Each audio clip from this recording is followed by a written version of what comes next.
Tech ലോകത്ത് നിന്നുള്ള വാർത്തകൾ. ആഗോള ഇലക്ട്രിക് വാഹന വിൽപ്പന കുതിച്ചുയർന്നു.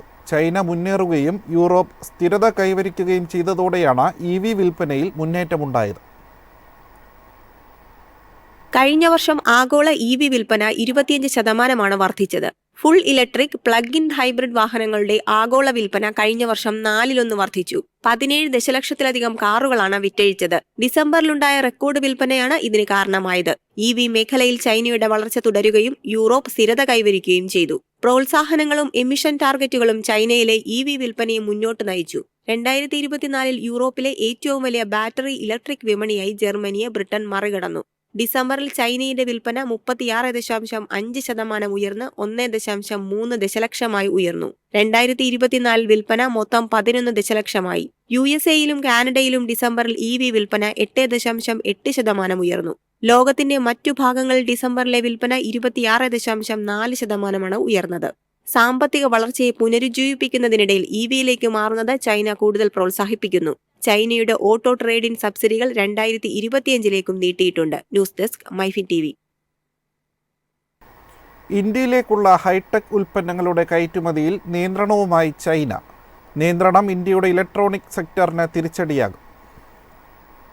ഇലക്ട്രോണിക്സ്, സോളാർ പാനലുകൾ, ഇലക്ട്രിക് വാഹനം തുടങ്ങിയ മേഖലകളിലെ കയറ്റുമതിയിലാണ് ചൈന നിയന്ത്രണം കൊണ്ടുവന്നത്. ആപ്പിൾ വിതരണക്കാരായ ഫോക്സ്കോൺ, EV നിർമ്മാതാക്കളായ BYD, ലാപ്ടോപ്പ് ഭീമനായ ലെനോവോ തുടങ്ങിയവരുടെ ഉൽപ്പാദനം തടസ്സപ്പെടുത്തുകയാണ് നീക്കത്തിന് പിന്നിലെന്ന് വ്യവസായ പ്രതിനിധികൾ വ്യക്തമാക്കി. ഓട്ടോ മേഖലയിലെ സംയുക്ത സംരംഭങ്ങൾക്കും നീക്കം തിരിച്ചടിയാണ്. ആപ്പിൾ അടക്കമുള്ള വൻകിട കമ്പനികൾ ഇന്ത്യയിൽ നിക്ഷേപമിറക്കിയത് നേരത്തെ തന്നെ ചൈനയെ ചൊടിപ്പിച്ചിരുന്നു. ചൈന വിട്ട് ഇന്ത്യയിൽ നിക്ഷേപമിറക്കാൻ കൂടുതൽ കമ്പനികൾ ഒരുങ്ങുന്നുവെന്ന വാർത്തകൾക്കിടെ ഈ നടപടിയെടുത്തത് കമ്പനികൾക്കുള്ള മുന്നറിയിപ്പ് കൂടിയാണ്.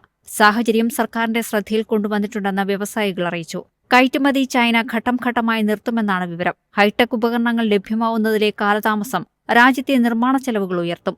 വികസന പദ്ധതികൾക്ക് ആഘാതം സൃഷ്ടിക്കുമെന്നും വ്യവസായ പ്രതിനിധികൾ വ്യക്തമാക്കി. News desk MyFin TV.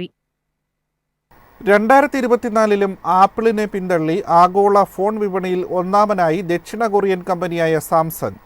2024 19% market ഷെയറുമായാണ് Samsung ഒന്നാം സ്ഥാനത്ത് തുടരുന്നതെന്ന് കൗണ്ടർ പോയിന്റ് റിസർച്ച് തയ്യാറാക്കിയ റിപ്പോർട്ടിൽ പറയുന്നു. തുടർച്ചയായ 2ാം വർഷവും ആഗോള വിൽപ്പനയിൽ സാംസങ് ഒന്നാം സ്ഥാനം നിലനിർത്തിയെങ്കിലും മുൻ വർഷവുമായി താരതമ്യം ചെയ്യുമ്പോൾ വിപണി വിഹിതത്തിൽ നേരിയ തളർച്ച ഇരു കമ്പനികളും അഭിമുഖീകരിച്ചു. 2023 സാംസങ്ങിന് 20%, ആപ്പിളിന് 19% വിപണി വിഹിതമുണ്ടായിരുന്നത് ഇപ്പോൾ 18ഉം 19ഉമായി ചുരുങ്ങി. അതേസമയം ആകെ സ്മാർട്ട്ഫോൺ വിൽപ്പനയിൽ കഴിഞ്ഞ വർഷം 4% വളർച്ച രേഖപ്പെടുത്തിയതായും റിപ്പോർട്ട് ചൂണ്ടിക്കാട്ടുന്നു.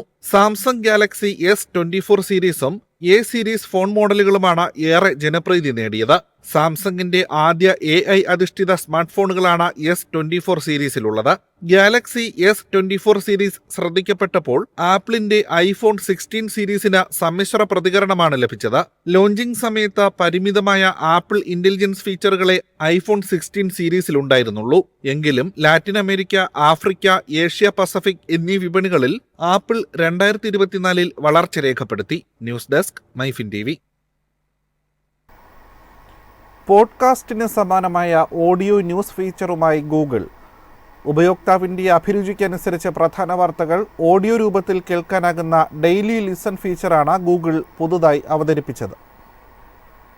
ഉപയോക്താവിൻ്റെ ന്യൂസ് സെർച്ച് ഹിസ്റ്ററിയും ഡിസ്കവർ ഫീഡ് ആക്ടിവിറ്റിയും വിശകലനം ചെയ്താണ് ഏറ്റവും പുതിയ വാർത്തകളുടെ 5 മിനിറ്റ് ദൈർഘ്യമുള്ള ഓഡിയോകൾ ഗൂഗിൾ ലഭ്യമാക്കുക. ഒരു വാർത്താ പോഡ്കാസ്റ്റിന് സമാനമാണ് ഈ ഫീച്ചർ. നിലവിൽ US-ലാണ് ഡെയിലി ലിസൺ ഫീച്ചർ ഗൂഗിൾ ലഭ്യമാക്കിയിരിക്കുന്നത്. ആർട്ടിഫിഷ്യൽ ഇന്റലിജൻസ് സഹായത്തോടെ ടെക്സ്റ്റ് രൂപത്തിലുള്ള വാർത്തകൾ ഓഡിയോയാക്കി മാറ്റുന്ന ഫീച്ചറാണിത്.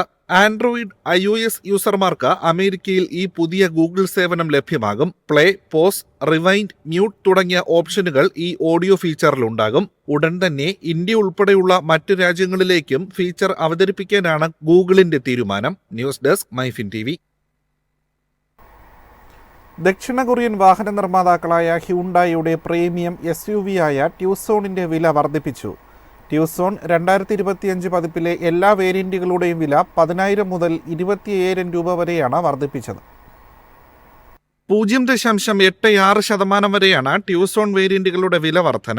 മികച്ച പ്രകടനവും പ്രീമിയം ഡിസൈനുമാണ് ട്യൂസോണിനെ ജനപ്രിയമാക്കിയത്. 2.0 ലിറ്റർ ഡീസൽ, 2.0 ലിറ്റർ പെട്രോൾ എന്നിങ്ങനെ 2 എഞ്ചിനുകളുടെ ഓപ്ഷൻ ലഭിക്കും.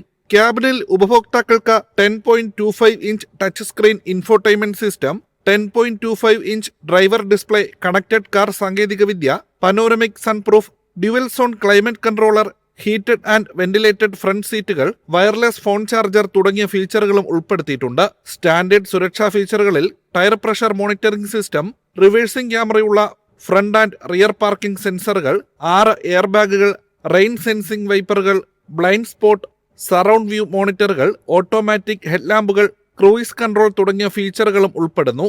29.02 ലക്ഷം മുതൽ 35.94 ലക്ഷം രൂപ വരെയാണ് ഹ്യുണ്ടായി ട്യൂസോണിന്റെ എക്സ് ഷോറൂം വില. News desk MyFin TV.